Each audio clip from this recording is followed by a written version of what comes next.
Welcome, everyone, to the Information's TITV. My name is Akash Pasricha. It is Monday, February 2nd.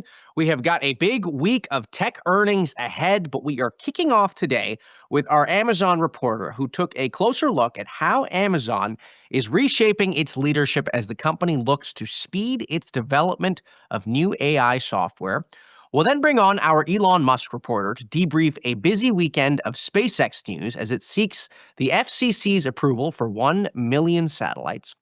I'll then sit down with venture capitalist Anna Barber, who is starting a new role today as GP at Everywhere Ventures. We will break down the current state of venture. We've also got to get into Oracle's big funding announcement from the weekend with our cloud and compute reporter. And we will wrap with a breakdown of OpenClaw, formerly known as Moltbook, formerly Claudebot. We are also talking about Moltbook. We are going to bring on none other than Rocket Drew to help us make sense of it all. It is a big show and a fun one, so let's get right on into it. Amazon's layoffs last week and in the fall raised the question, how is the company orienting its leadership in its newest era? Here at The Information, we've also been very interested in how AWS's top leadership has been structured. My colleague Catherine Perloff published an exclusive inside look at AWS's revamped org chart, and I want to bring her on to talk all about it. Catherine, welcome back to the show. It's great to have you here. Hey, Akash. So, where did you start with reporting the story? What were the main questions that you wanted to answer? I think, I'm interested in sort of how Amazon is seeking to compete in the AI race. And a lot of that focuses on AWS. And AWS is going to benefit from AI because lots of companies are using its cloud, but how is AWS going to innovate in AI with their own product? So that's one question for me. And then the other question was Amazon laid off 14,000 people in October. They also laid off another 16,000 people last week, or yeah, like last Wednesday.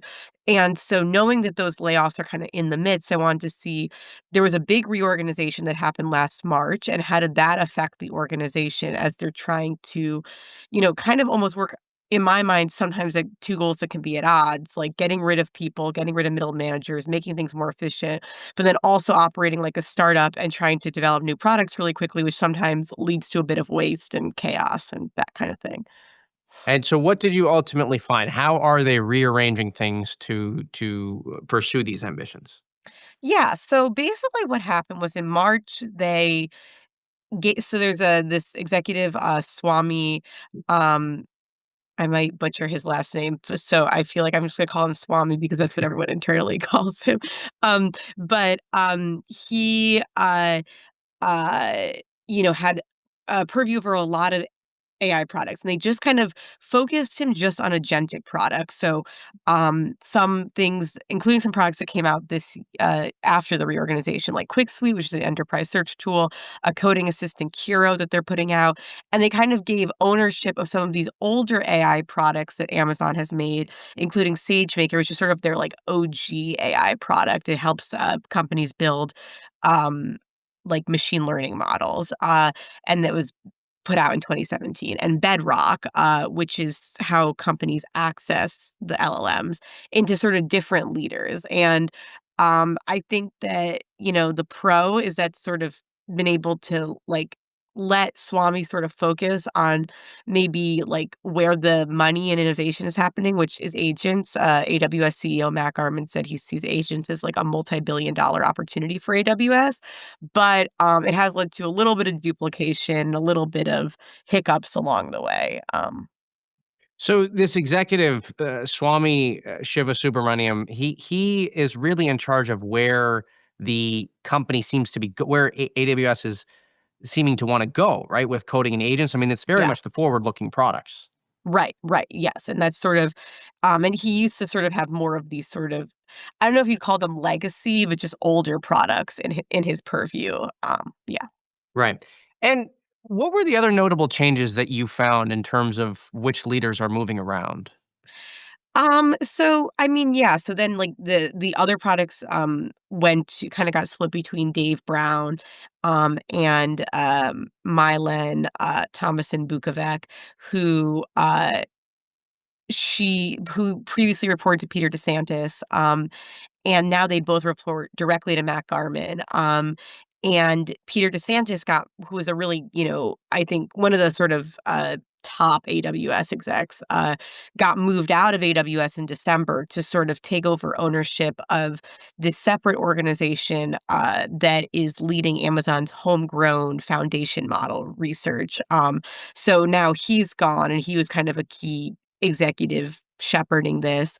Also, some of their key sales executives have been swapped out or are leaving Amazon. So there's and those are people responsible for selling these products. So there's a lot of moving A lot parts, of movement, right? I'd say. So, big picture, Catherine, when you look at these movements, I mean, we've talked on this show about how Amazon is really trying to become one of the first 2, 3 names in AI, the way that it may not have been able to in past years, at least compared to some of its hyperscale rivals. So, in that pursuit to really become the forefront of AI, how do you think these changes ultimately do there? I mean, do people think that they're going to be productive in helping them?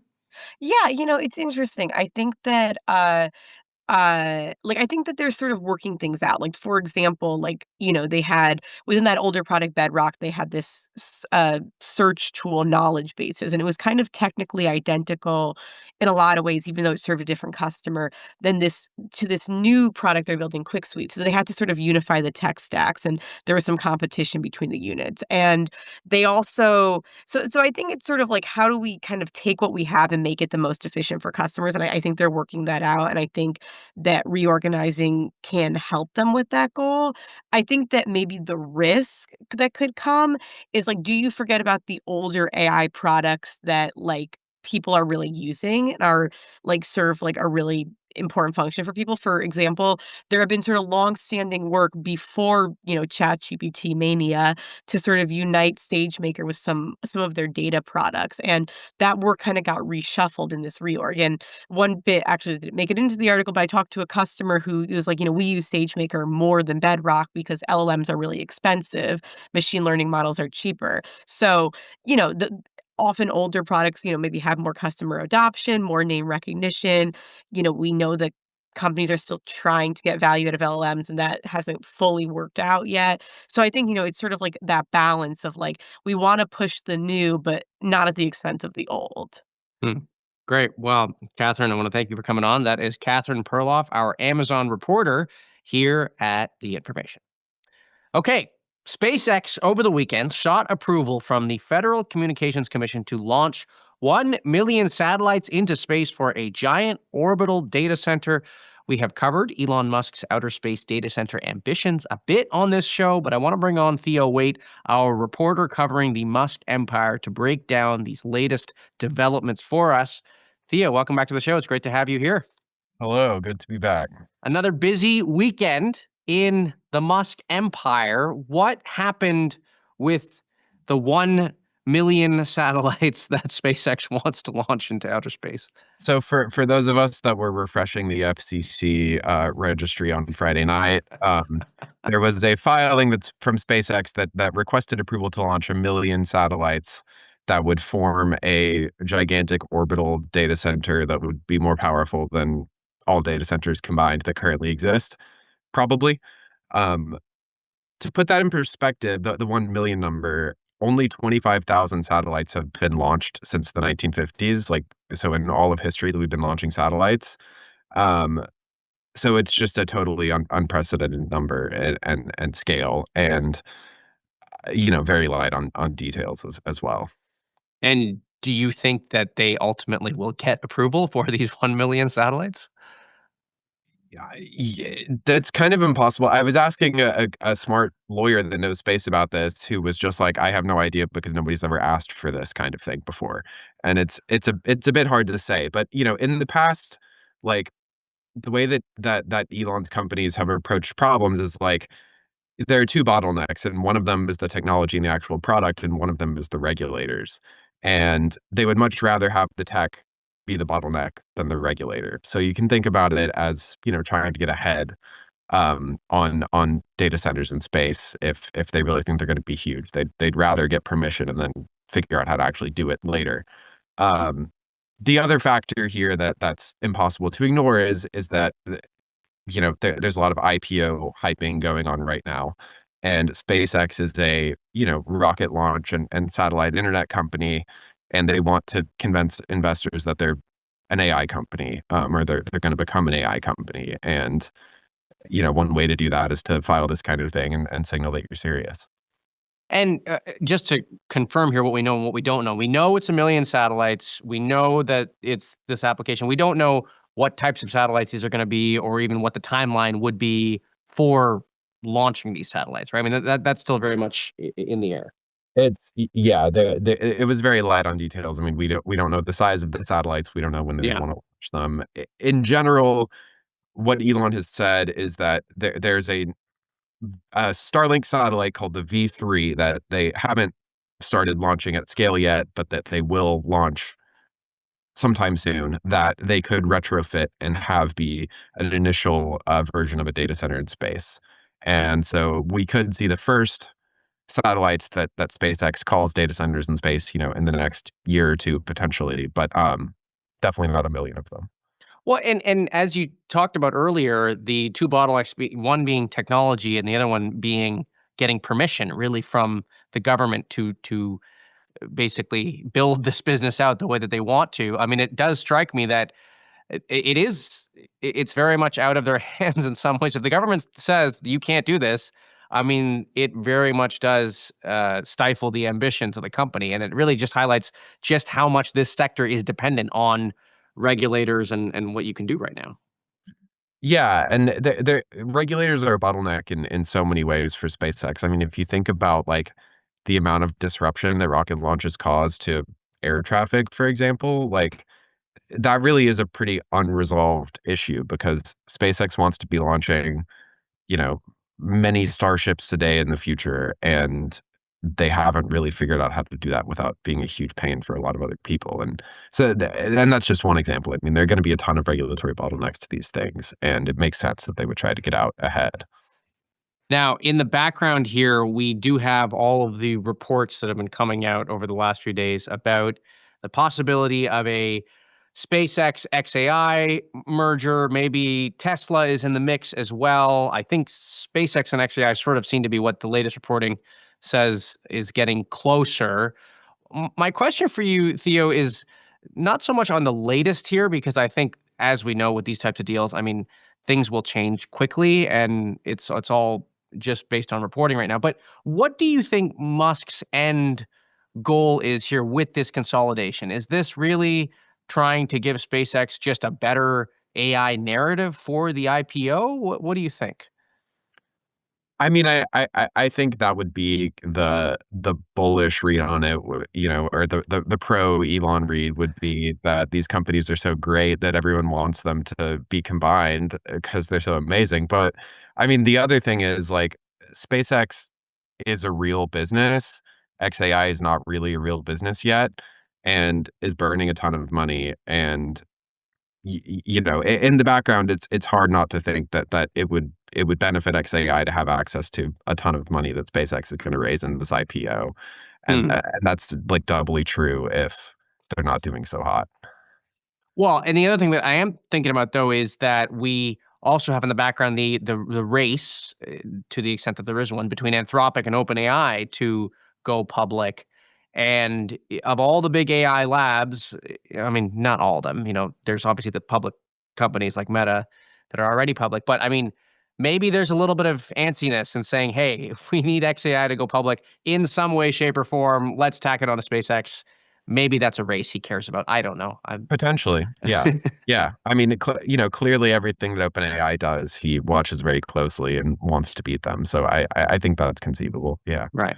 Great. Well, Theo, I want to thank you for coming on. By the way, and last question, were you actually refreshing the FCC website on Friday night? Is that what you did? I don't tell my editors, but I may not have been actually doing that on Friday.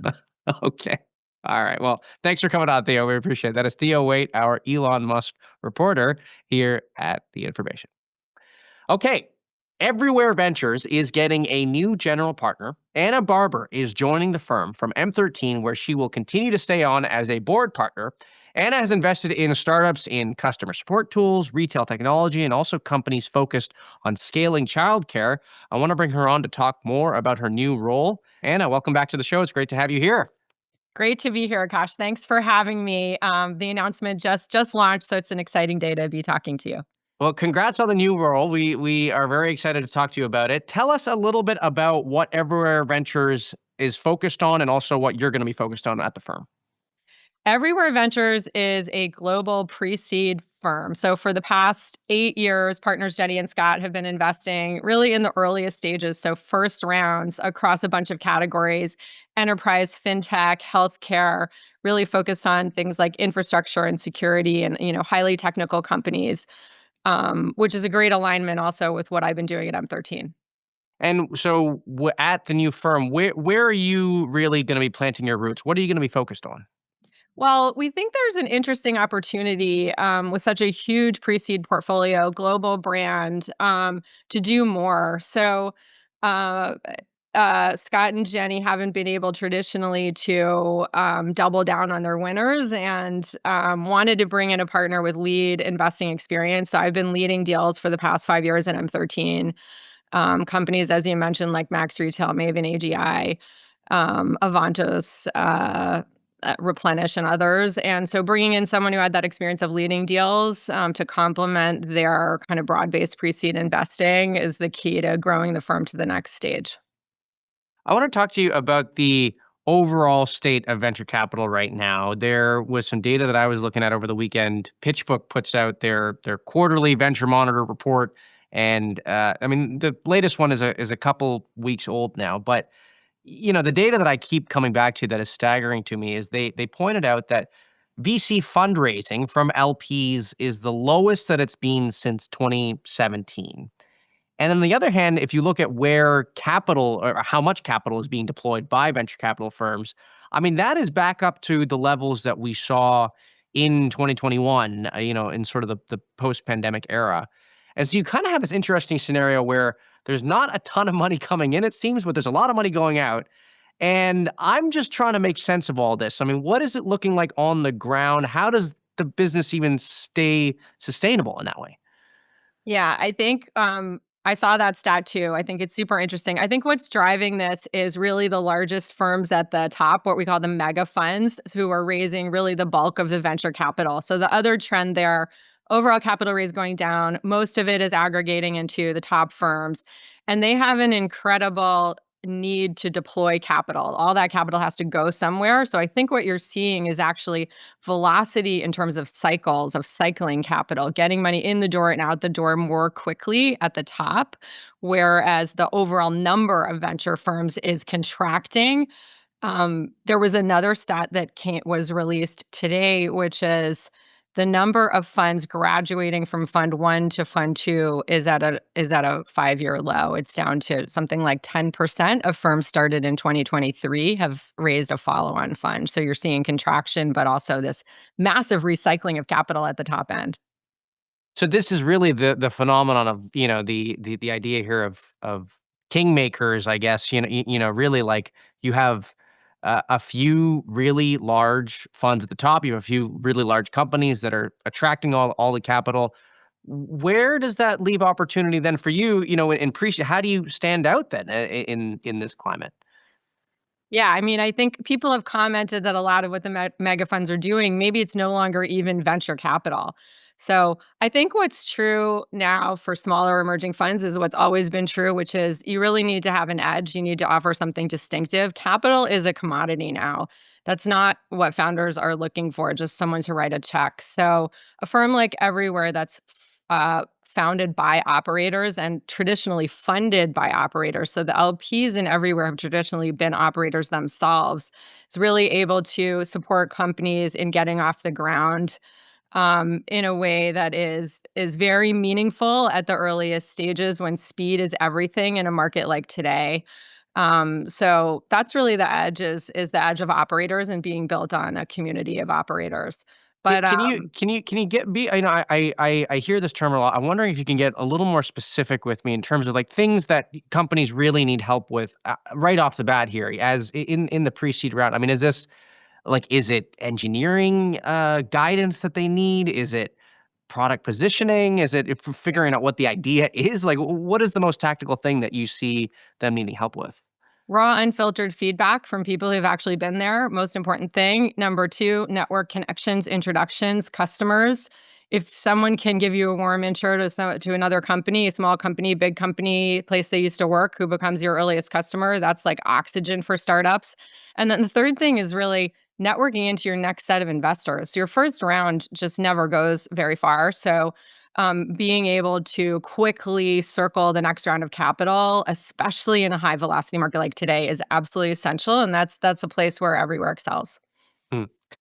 One more question for you. Another stat that popped out to me from that PitchBook report was that 41% of unicorns have not raised since at least 2022. So you have these companies. I didn't look at the sector breakdown. I imagine, you probably have a lot of enterprise software companies, a lot of fintech companies that raised a lot of money in the ZERP era. We of course saw the Brex acquisition a couple weeks ago. What do you think happens to all these companies that did raise a ton of money and maybe had the unicorn valuation in 2021 or 2022, and now I don't know, they're just chugging along, I guess? Yeah, so that's my theory. My theory is that these companies are a bit stuck. They can't raise more money because they would lose valuation. So they want to hold the mark that they got in that 2022 round. So they kind of can't raise more capital. They can't exit also for similar reasons. So what a lot of these companies I think are trying to do is grow organically with no new capital to kind of catch up to the valuation that they had in 2022. So they're not zombie companies because they're profitable. In all likelihood, they're just kind of stuck or stunted in terms of being able to grow because they're trapped with a valuation that may no longer make sense. And so what is your advice then to founders in that position? What do you tell them to do? Is it ultimately, we've written here at the information a little bit about how PE companies may be interested in rolling them up into companies that they've acquired. I mean, is it really to look for a buyer, look for a new home, or what advice do you give them?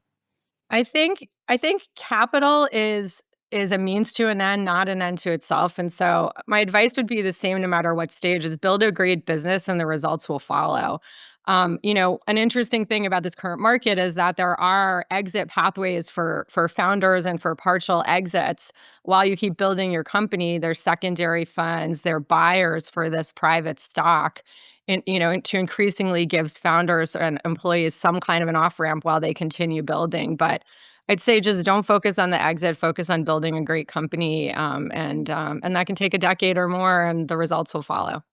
Great. Well, Anna, I want to thank you for coming on. That is Anna Barber, the newest general partner at Everywhere Ventures here on TITV. Okay.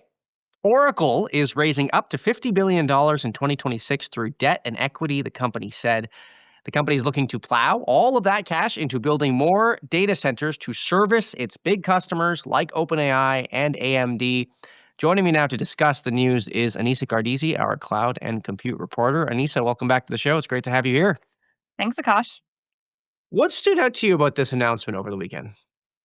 The thing that stood out to me the most was the way Oracle phrased who this the data center capacity will be for. Obviously, one of their largest contracts is with OpenAI, and the concentration there has sort of been a worry for some lenders. But in this announcement, Oracle made it very clear that OpenAI is not the only customer who will be benefiting from this capacity. They weren't even the first company listed in the list of companies that Oracle said it would be serving. Oracle said we should expect that this money will go toward data centers for TikTok, AMD, Elon Musk's XAI, and NVIDIA. So I think, it was interesting that they did that, but I think it makes a lot of sense. They want to make sure that people know OpenAI is not the only beneficiary here. And on the funding side of this, did most people expect that there were going to be new debt and equity raises to fund this data center boom? Yeah, I think for me, in this Oracle announcement, the equity part was a little bit surprising, but everyone was very much expecting them to potentially tap debt markets. The big question, though, was how much was Oracle going to raise? There are already some deals out there in the market where someone building for Oracle is raising debt, and they're sort of raising that debt and telling lenders, hey, look, we have a lease with Oracle. Can you lend us money to build this data center for Oracle? And it was very clear that that would only be able to happen on so many deals. There is already more than 50 billion of those types of deals out there. So the fact that Oracle would have to eventually raise its own debt, I think, was pretty expected. But from what I can tell, no one knew how much it was going to be. And having this clarity from Oracle, I think is going to be very helpful as people make decisions. So just to confirm, so these are data center company or developers that basically were saying we'll take the debt put it on our balance sheet, and that would sort of make it less risky for Exactly. Oracle to pursue them essentially. Exactly. And they're able to do that because they can go and show lenders that they have a lease with Oracle. But at some point, there are so many companies that have a lease with Oracle. It's getting harder and harder to raise those rounds. But Oracle has hinted to investors that it would potentially explore taking on its own debt. I think it's just helpful for everyone to know now, okay, in 2026, we should expect the 45 to 50 billion from Oracle. And I am thinking about the crowd that you were hanging out with a couple weeks ago in Hawaii, the data center developer, the fanciest data center conference in the world in Hawaii. So presumably you were catching up with those people over the weekend and last week as the Oracle news has come together. I wonder for them, as you just talked about, now this is sort of it's a nice gift in some ways because they don't have to take on the debt themselves, and they have Oracle that's fronting some of the risk. I imagine for them it's like what, like the party continue. There's more data centers to be built here. Yeah, I think the overarching sentiment is that this is good for the industry. Even having the clarity on what Oracle plans to do, I think, is helpful for some of them. But as you said, one of the topics that people brought up the most at that conference was just kind of concern around all of the projects tied to Oracle and how much longer they could continue funding in the way that they were. So, that concern is hopefully answered a little bit here with the Oracle announcement that they had yesterday. And we'll just have to see, do we know about this big OpenAI contract? I would expect that Oracle maybe makes more specific announcements around what it's building for those other customers that I mentioned earlier. And then in terms of timeline, how quickly or how long will it take then to turn this cash that it's going to raise through these equity and debt issuances into actual construction of new data center? I mean, we're still talking, what, 2 to 3 years in terms of timeline? Yeah. The timeline here to think about is definitely years. And there's going to be a lot of upfront investment on Oracle's part before the revenue starts coming in. But just to remember, Oracle is the smallest of the so-called hyperscale cloud providers, the Amazon, Google, Microsoft. So they are much smaller and definitely need to invest a lot before they can recoup the revenue. They don't have this existing massive cloud business like Amazon does, which can kind of fuel the expansion. But yeah, we're thinking about years in terms of when these things will actually be ready for customers. Great. Well, Anissa, I want to thank you for coming on. That is Anissa Gardizy, our cloud and compute reporter here at The Information. Okay, it's been a busy few weeks of new product releases in Silicon Valley with the OpenClaw craze. It, of course, wasn't always called OpenClaw. We'll talk about that in a second. There has also been new attention on Moltbook, and all of this comes after Claude Cowork took the Valley by storm. To break it all down, I want to bring on Rocket Drew, our AI and robotics reporter. Rocket, welcome back to the show. It's great to have you here. Thanks for having me, Akash. Okay, so we had Claudebot. Claudebot became Moltbot. Moltbot became OpenClaw. You need to tell us what it is. It's an agent? What does this OpenClaw even do? That's right. That's a great breakdown of the family tree, the genealogy here. It's a personal AI assistant. It's an AI system that lives on your computer.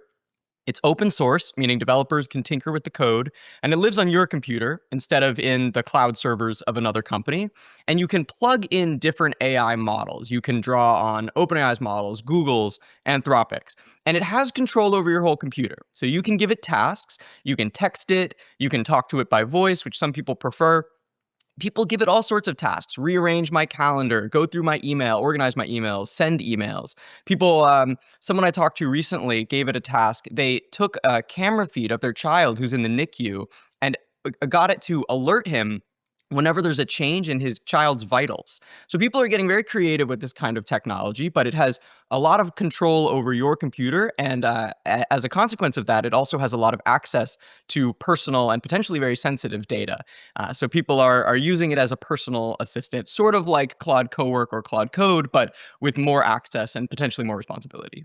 Okay, so this is like Claude Cowork on steroids, kind of with more access and more capabilities and ultimately more risk too in some cases. That's a great way to put it. Claude Cowork, by contrast, works on a single folder at a time, at least for now. So it's very narrowly restricted what you're giving it access to. And then it asks for permission whenever it wants to do something new, say, browse the web. And Anthropic has put in a lot of, guardrails, so to speak, to prevent it from getting accidentally hacked, to prevent it from taking unwanted actions. And who came up with OpenClaw, formerly known as Moltbot, formerly known as Claudebot? Yeah. Um, well, it was an open source developer. So I think this is really a sign of the I mean, times. it wasn't I mean, the point is it wasn't a company, right? Like That's right. this was Peter Steinberger, so an open source developer. And I think this is really telling that just a single person these days can create some kind of product that really takes off because they themselves are using AI tools. So Moltbot was surely like a lot of AI was involved in the development. It's this sort of story of super productive developers that we're right. seeing these days because of AI tools. Okay, so you have this agent, and then you have Moltbook, which is I've seen the screenshots, and I'm sure people have as well. It looks like a Reddit forum in many ways, but the idea here is that it's the agents that are talking to each other. But my question for you, Rocket, is I mean, agents have people behind them, right? So is this a developer basically signing their agent up for this Reddit forum? Yeah, I think that's like gets right to the heart of it, Akash. I think people should keep this in mind whenever they see some of the more alarming posts on Moltbook, is that they might be a little contrived. They might be staged, so to speak, because a person behind the scenes could have instructed their AI to post basically exactly that text, or if not that exact text, might have provided the thrust of the idea and said, write up this idea as a post on Moltbook.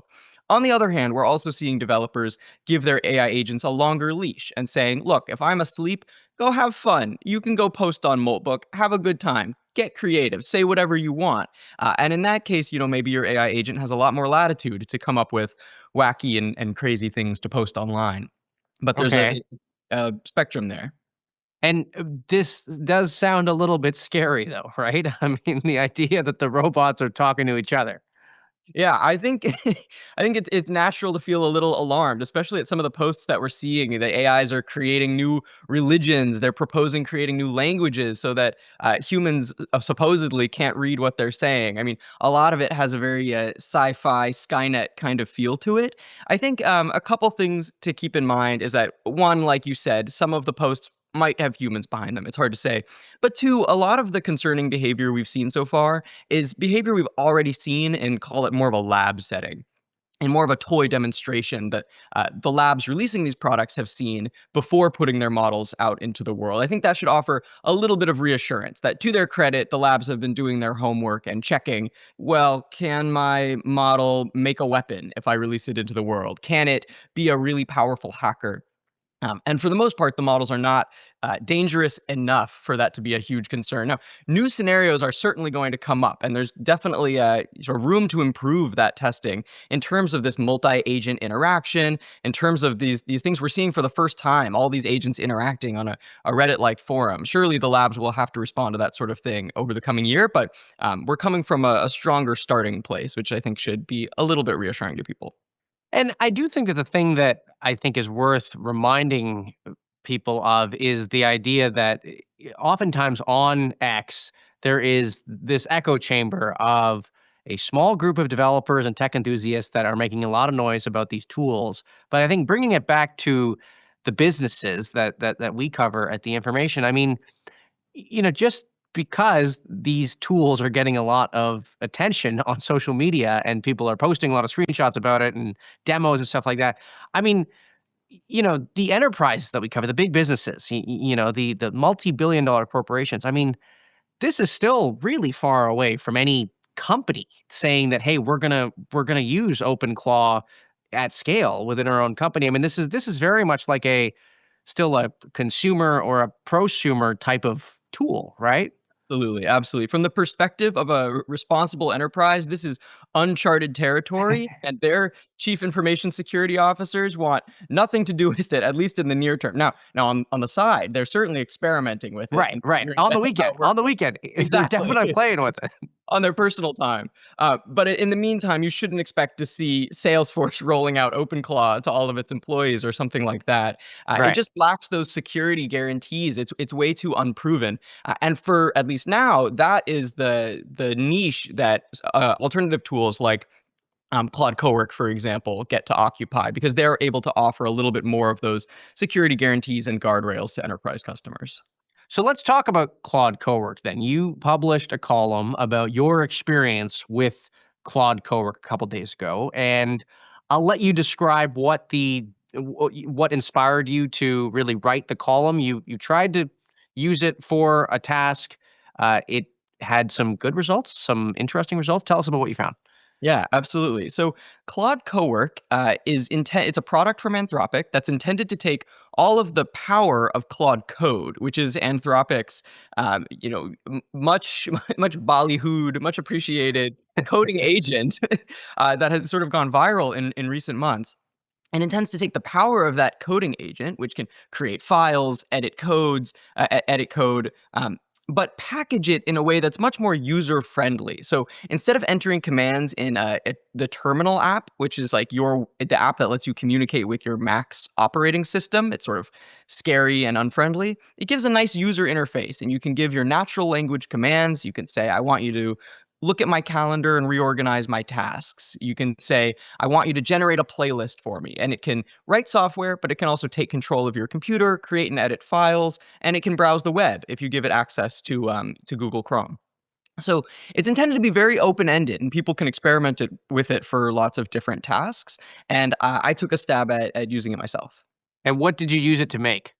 Well, this was an easy call for me, what I wanted from it, because I wanted a word a day app, which is something that's been on my to-do list for at least a decade. And I've been collecting words. I think at recent count, I had over 800 of them. And I'm like, someday I will learn these words. They're great words, just sort of like random literary things I come across in books. And I'm like, I would love to use that. Can you tell us a couple of the words? Yeah, I think a couple that I used in the story mean caudal means of or like a tail. Okay. Bosky, which is like a wooded region. Yeah. And You also interdigitate was the one that stuck out to me. Okay, so you wanted to make an app, you wanted to learn the words, and you told Claude Cowork, make the app for me, and did it do it? Well, it struggled. Now, I should say, I tried to do this myself once. I was sitting in the back of a classroom, I coded it up, but it was buggy and very unreliable, so I stopped using it. Claude Cowork did a lot better than I did in the grand scheme of things. It ended up saving me a lot of time, but it had a learning curve. It had much more of a learning curve than I expected. And part of that was just sort of random software bugs coming up as I was trying to spin it up and get started. But some of it was a little more fundamental.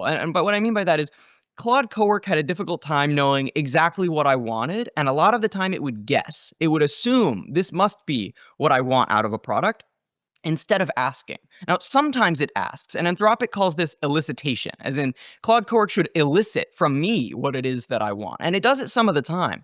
But the problem is when it asks me these questions, often the questions go over my head. It's asking me what kind of email client I want to use to send my daily reminders. And I don't know anything about email clients. So I'm trying to ask it back questions. Well, what's the pros and cons? And which one do you recommend? And that interaction takes some time. It takes a few steps. So Now, basically, and just to clarify here, I mean, basically, you've given it the instruction. It has to make a set of assumptions about what direction to take when it's building it, and if it can't, it has to ask you for confirmation. And your thing right now is that it's not asking you the right confirmation questions. Essentially, it's asking you all the wrong things. That's right. It's still a little overeager, let's say. It is so desperate to take tasks off my plate. It doesn't want to burden me. When in fact, I'm okay being a little bothered. It can ask me for questions once in a while, like any good manager, right? I want my report to bother me. I want them to manage up. As they learn more about the project than I do, I want them to tell me this was a dumb idea in the first place, and we should Yeah. do this a different way. So, for example, there are a couple places where it clearly sort of went out of its way to bother me, and I think it was a mistake. One is that my Python on my machine was out of date. And instead of just asking me to update Python, which would be the natural thing to do in that situation, it started rewriting all of the code it had generated so far to accommodate my older version, just to avoid bothering me, I think.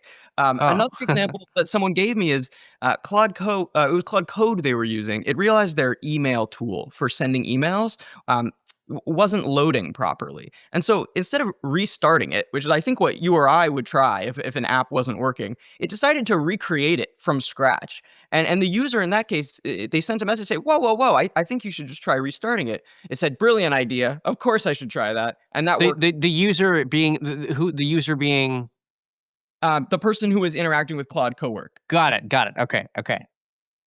All right.